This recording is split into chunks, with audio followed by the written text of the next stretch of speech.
Should the man always pay for the first date? Happy and we're singing and we're colored. Dun, dun, dun. Give us a high five. So I asked ChatGPT, what would a person who is watching this video, what questions might they have and want answered that maybe we just haven't answered?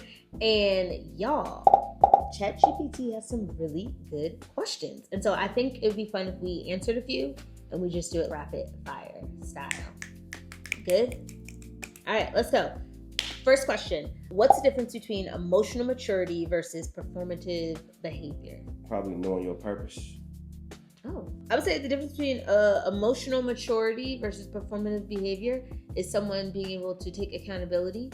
I think there's in the space of everyone is enlightened and everyone wants to be emotionally intelligent. People have a lot of knowledge, but they don't have the application of that knowledge. And the application of that knowledge is being accountable, saying sorry, knowing when, that self-awareness that I think is missing. Sometimes people could just give you their whole spiel and you're just like, you mad woke, but you never, it's everybody else, it's never you. And I would say that, I would say purpose, because I think when you know why you're here, it's easier to make decisions based on wisdom instead of just being at the mercy of external influences. What signal indicates someone isn't serious about the relationship? What signal? Oh, haha, I think I get it. What are some signs that indicate someone isn't serious about the relationship? So it didn't say signal at all. It said signs. What are some signs that someone isn't serious about the relationship? It could be anything. I think the main sign that someone's not taking the relationship seriously is if you don't feel like a priority. Because you don't have to be the most important person to them, but when somebody has thought of you, you know what that feeling is. You know what the feeling when somebody completely is like, you're just not on their mind at all. So until you feel like you're a priority to them in some way, then I don't think they're taking the relationship seriously. Agreed. I think also when there's like vagueness, when they don't want to clarify, give answers to, it's just like this weird limbo. It's almost like they're keeping you in the holding pen until they figure some stuff out. And it's like, no. We should be able to have those conversations as we go forward because you would want me to have clarity because you care about me, how I feel, how I see you, and where we're going. And I do want to say, baby, you do a really good job. You did a very good job. You do a good job of this. I'm gonna give you a real big compliment here. All right, you ready for it? I think you are, for me, you are the definition of if a nigga wanted to, he would. Because there was a lot you didn't have figured out and you figured it out. I would be like, well, I need to see you. No, we long distance, but I need to at least see you once a month. I don't know how you're going to do that, but make it happen. And you would figure things out. So, yes. What is the biggest mistake people make when ignoring red flags? So some common red flags, because the mistake is to ignore red flags. How do they do that? By maybe being in denial, by choosing not to acknowledge red flags, or by going against their better judgment. Traditionally, when you know better, you do better. So if you do different than you know to do, then I don't know, that just feels like... That felt a little judgy. There's been times in your life when you've blown through red flags. And so it's like, why do we do that? What are some of those things? Personally, common mistakes. I've never just blown through a red flag, but what I have done is acknowledge something that I think I'd prefer to be different. And for whatever reason, I still continue with pursuing a relationship. Sometimes you could be like, nah, that's a red flag. I'd choose not to get in this with you. And from my experience, some people don't really give you an option sometimes. And that might be something you just have to go through too, where God is just, no, you wouldn't normally do this, but I need you to experience this because there's something in this for you. So then you just got to trust it. And I trusted it. Would I do it again? No, I didn't want to do it the first time. But that's the only thing I could think of why you would just ignore your red flags. But I will say, I understand if there's a preference you have. I normally like this thing, but I know it ain't normally good for me. If that's the case, I think that's different. I think then there's something that you're probably ignoring because she got a big butt, but her attitude is stank. It's like, dang. You're probably then ignoring how you enter into these relationships. Because if you looking at somebody big butt, you like, dang, I got to go over there and talk to her. You could talk to her, But that don't mean you need to pursue the person that actually is attached to that big butt. You have a natural leaning towards certain traits or behaviors could help you blow a red flag. I forgot what my answer was going to be, but we'll keep it moving. So is it a red flag if they never post you on social media? Now, I'm going to go first. I'm going to say that because this actually came up in a group chat of mine recently, and not in this exact language, but I am such a believer in holding things sacred at times. And what I say by that is it's not for everyone's consumption. It's not for the whole world to see everything that happens to you. And I think sometimes we get something and it feels good and we want to show it too soon, or like, again, I think it's like overexposing it, or you get a seed and you're so excited about the seed that you won't even put it in the ground to cultivate, and it has to be in the dark and it has to be alone for a little bit before it starts to sprout up. You just want to let everyone see it. That's my analogy. Hope that tracked with somebody. So I would say that it is not a red flag, but that also depends on the conversation that you guys have and your behavior on social media. So if you're posting all the time, you're literally always doing a story, you're always doing a TikTok, but you always cutting the camera so nobody can see who you're with, and y'all have had that conversation, that could feel a little shady. If you've been dating for a while and you're always online, that feels a little shady to me. But I personally, for us, I didn't post you, and I posted a lot when we were first dating. I took a whole year off of social media while we were dating, but in the beginning I posted a lot, but I didn't post you at all. But in lieu of that, the people who were close to me in my life met you. You got to meet them in person. And so it was like the people who know me know you. The whole world don't need to know that on social media. I'm the type, y'all, I took a year off of social media and just popped back engaged. Sometimes you gotta do that. Sometimes you just gotta pop out and show niggas. What's yours? Definitely not a red flag if you're not getting posted on social media. It might be a blessing you're not getting posted on social media. Talk about it. You never know who is now looking at you. Oh, that's the target. I ain't know if they was on the market or not, but now I know who I'm about to be. You never know what target's being put on your back just because you in the spotlight. But I personally prefer not to be posted on social media because I don't really post on social media. So for me, it feels like closer to my norm. So it would be different. It would definitely be different if you initially were like, look at us, look where we at now. That would not be what I would be familiar with. So I can't say it would have made me uncomfortable, but I just have no information about it. So I know what I felt more comfortable with, and that was just being us. On our first date, I didn't even realize you wasn't trying to post us. I thought you was taking our picture. I was like, oh, she cute. She taking our picture. I literally was just trying to take a photo of me and you all. Hey. And that's that Northeast. Bro, this is intimate. Like, so you sitting under my arm right now. But You're just trying to make yourself seen. I was trying to enjoy the time together. But that, I didn't even realize that's what that situation was. But that was the only time you ever really pulled your phone out when we were really talking and dating to take a picture. A lot of pictures we took just for us. When we got really into a groove, now we're dating.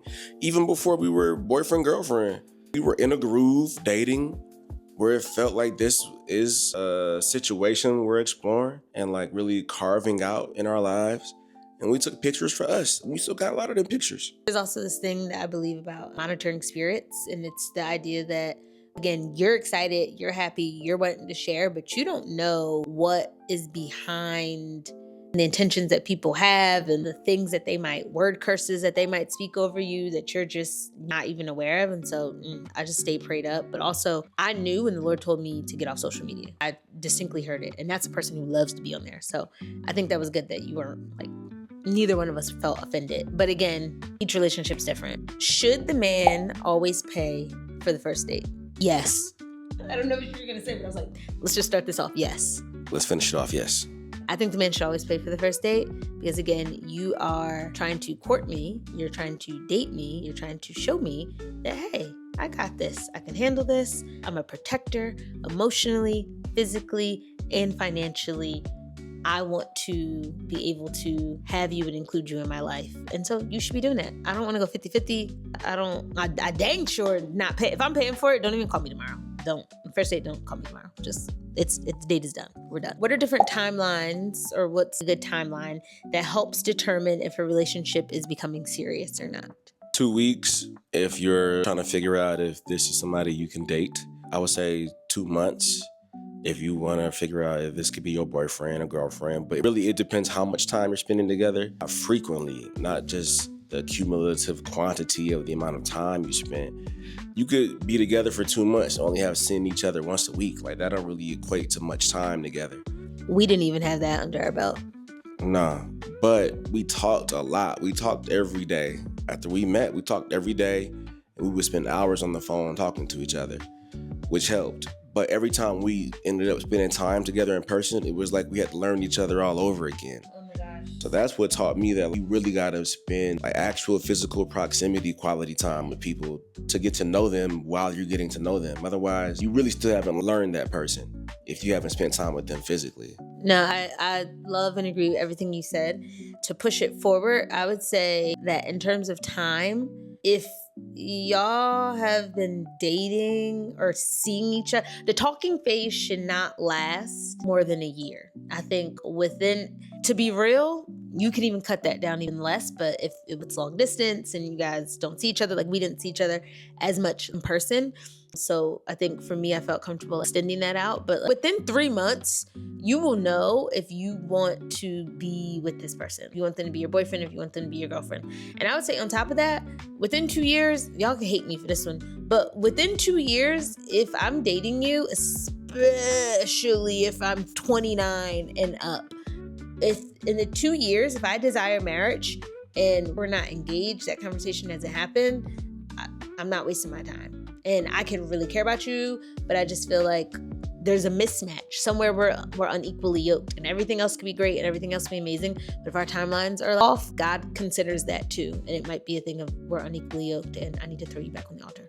I think that within that 3rd year, you need to be making moves. And maybe it is just a conversation, but by that 3rd year, if there hasn't been any kind of conversation, then it's in limbo. And you really shouldn't have gone into the relationship without knowing if both of y'all want marriage or not. So you should know, I want marriage and she wants marriage. Within that 3rd year, we need to either have at least made plans to shop for some rings. You should have talked about where you see the engagement happening, with the proposal taking place, and asking questions like, how would you want to be proposed to? There are things you absolutely would have to have, like that you would want there, people you'd want there. Would you want it to be private? Would you not want anybody there to have those conversations? I think some people might be upset. I just feel like it's maybe as unhelpful to propose without having had the conversation as it is to not propose at all after having the conversation multiple times. I think they're both equally kind of bad. If I had to drag it, and it's like, bro, when you gonna do it, when you gonna do it, when you gonna do it, when you gonna do it, and then they do it, it's Yeah. But yeah, I hear you. Because I want you to be excited, like as the man, I want you to be like, I'm a gift. And you were so excited to get this gift and to open this gift and to be with this gift and excited to marry me and spend life with me. And so the idea of forcing or dragging, that is not an exciting way that I want to start life. And I think on the other side of that same token, it's nice to be included in the idea of us starting our life together instead of just, I think about the people that maybe propose to their significant others at things that they enjoy, like at a game or something. And it's like, you brought her to this game, she don't even like this game, she don't even like this sport. And you got her and none of her homies there, she's in basketball shoes. Oh my gosh. This is off topic, but I'm gonna take it back to the beginning. A red flag was that you were a sports guy, very much. And I was like, what is this? And then I thought, wow, is he gonna be able to have and hold intelligent conversations? And I was like, oh, you're artsy and you like sports. This is new. This is all right. I'm glad that exists in you. But that sports guy thing, I was like, that's what I'm saying. I'm not here for it. Last question. Is it possible to transform a problematic relationship into a healthy one? We're going to keep our answers concise and not just a yes or no, babe. Everything is possible with the power of God, like the blood of Jesus. The Bible say that, but with the transforming of your mind, anything is possible. It's never too late. I feel like we have been given the gift of mutability almost. Like we can transform, we can renew, we can recover. We have the supernatural ability to not make up lost time, but that's where I'm looking for. Not recover it God will give you the ability to make the time you have just as valuable as the time you think you may have lost. Oh, you're not saying recover? Recompense? Something like that. Quantum leap? All of that. So I think it's never too late, but there are some lost causes. If you definitely in a rut in a relationship, thinking that you can pray your way out of it or pray somebody to change, it might not be your responsibility to be there and witness that change. Amen. Some people plant, some people water, and some people harvest. And it might not be your harvest, and you might not want that to be your harvest. I think that, agreed, with God, all things is possible. I think people are really hard to change. Habits are hard to change. Behaviors are hard to change. We get into neuroplasticity, where it's like you've done the thing for so long, or they may have grown up with specific behaviors. And I think that is a really difficult thing. Is it impossible? No. So if you were watching this video, and this is my just humble opinion, and you are dating someone, now is the time where you look at these things and you get to adjust and shift. And you don't have to do it if it's not working. This is the time where you get to see and experience that and then make your decisions. Now, if you are on the other side of that and you are married, then through God, all things is possible is what you need to stand on. And it will. And you can pray and you can change. And there's so many verses and the story of like Homer and his wife was a prostitute. There's a lot of examples that you could look at to help for that. But I think it is really hard. And if you don't need to walk that path, don't. If the Lord isn't calling you to it. You're not called to every project. You're not called to every person. You call for the people you called for. So don't take on these projects if you don't need to. Be okay being alone too. That was the biggest mistake people make when ignoring red flags. That's what I was going to say. What? Like, people are afraid to be alone. So that's why they overlook red flags. Thank you. That jogged my memory. I was like, people being so afraid to just spend time by themselves, be by themselves. I'm going to invite a cuddle-it or take me out to dinner. And you will be over here getting all your boundaries straight violated, making excuses for it, and just wasting your time. Honestly, just a waste of time. And the more time you waste, it's pulling you and distracting you from getting closer to, the relationship that you are looking for. And that's what it's been in my experience. When I started being okay with being alone, the Lord had me alone for a while, it just illuminated things. And I think I was able to see you different and be open for the different that the Lord was bringing in my life. And on that note, so at the end of the day, every relationship comes with its doubts. I think the real question that we've unearthed here is, are they warning signs, is what you want to look for, or are they just growing pains? Yes, because if they're red flags, then skedaddle. Quick as you can, fast and in a hurry. But if it is a test of faith, then you really should dig in and let the fire mold you. And I'd say just trust where God is leading you, especially when it looks messy, because that's honestly when he does his best work, y'all. We are growing. We are getting better. We love the feedback. We love the comments. We want to have conversations with you. And so for more faith, relationship, and just real talk, subscribe, follow us. See you in the next one.